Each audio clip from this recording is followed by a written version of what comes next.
The XRP community, you have to learn how to just take a win and move on. If you see what's going on here with Charles Hoskinson, I want you to think back. What was he demanding? Well, he was demanding a personal apology from not just the XRP community, which I don't even know how that would work, but Brad and Chris and if he didn't get that, he wasn't going to work with us. Now what's going on? Who's the only person out there apologizing? Well, Charles. He stepped up, said, look, I'm going to be the bigger man. I'm going to apologize. And I got to be honest with you. I don't really care about the pleasantries.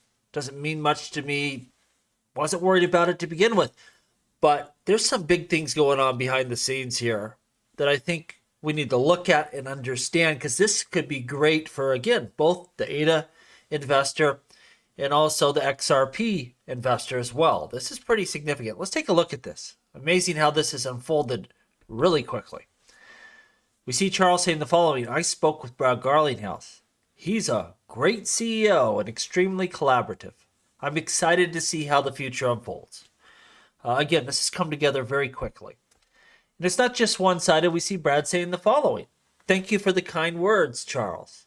Now it's time for the crypto community to come together, push for a level playing field, and have clear rules of the road. A rising tide lifts all boats. What's going on? Why do we see this whole friendship tour going on at this moment in time? Well, I think first and foremost, it's pretty simple. What is Cardano's biggest problem? It's got dApps. It's got functionality. It's a great chain. One of the biggest things it's missing is a stable coin. At least a really good stable coin. Haven't been able to get your circles and your tethers and things like this to issue. Well, if Ripple can have success with RLUSD, there's a lot of synergy here. They can issue on the Cardano blockchain, and that could fuel some growth in Cardano's dApps. And if you're an XRP investor, you want RLUSD, the major stable coin, really the only big one on the XRP ledger. You want it to be very liquid across multiple chains that can build interoperability, and it's just going to be a win for everyone involved. Beyond that, Charles had mentioned maybe Midnight, their privacy token, or their privacy sidechain, they could do something there with some interoperability. That's privacy payments for institutions. Again, fully regulatory compliant, pretty cool system they're building there. So there could be a lot of ways that this benefits both chains. But, I see people out there that want something more of Charles. Like, again, I don't care if he really is sorry or any of that stuff. It means nothing to me. What means something to me is, are we building value? Are we building value for token holders? Are we building utility for users? And this could lead to something fairly sizable. Say what you want. Charles is one of the best minds in this business. Ripple's got a lot going on. These two coming together could be a game changer. And we're going to see more of this. You're going to see more pooling of resources. You will see a lot of just straight mergers. We saw that in the AI sector already. Three top chains merging together into one project. That's not what's happening here. But again, you're leveraging each other's strengths. And we're going to see more of this going forward for sure.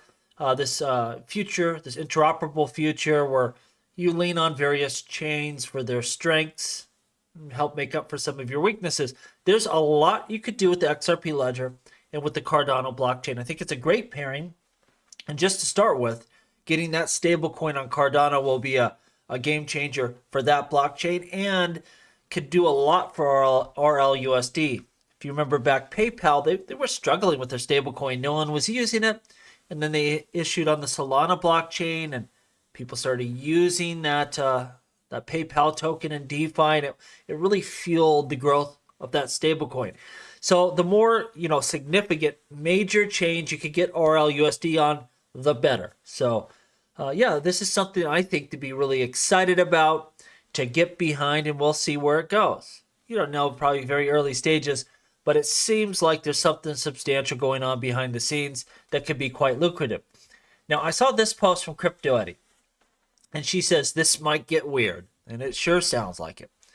As Brad and Charles join forces to better cross friendlier but uncharted waters, the documentary that's coming out, I haven't seen it, I won't be seeing it, is going savage on Charles and Ethereum.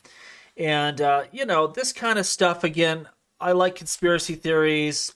It's interesting, but this ain't the path to go. It's not going to make you money. It ain't going to tell you what projects to invest in. It ain't going to tell you where the future is going to be built. Focusing on this stuff is just a big time waster. And I can already see people, putting comments down below that they're going to fight for justice. Fine, go ahead and do that. But I've heard some really lunatic stuff about Charles.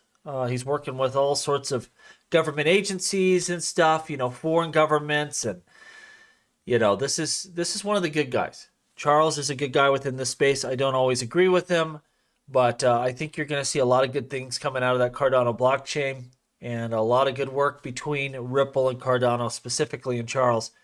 And there's a lot of synergy there to be had. This kind of stuff, again, might be entertainment, but nothing more than that, in my opinion. And it is going to be really weird because you keep going after Ethereum, and Ripple's just going to do more and more deals, really leveraging the Ethereum blockchain. It's going to be front and center to everything Ripple's doing.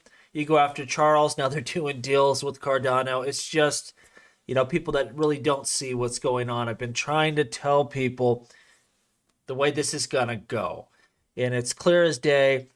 And it ain't going this direction. This ETHgate stuff, this anti-Charles stuff, that ain't what Ripple is. That ain't what Ripple's interested in. Understand they were fighting for their lives. That was a certain environment. Now they're by that, and this is about doing deals, building utility, getting users, growing the system. That rest of that crap, it makes great, interesting videos, but it ain't where the future's at. Let me know what you think down below. As always, please like, please subscribe. The revolution will be televised right here on Jungle Link.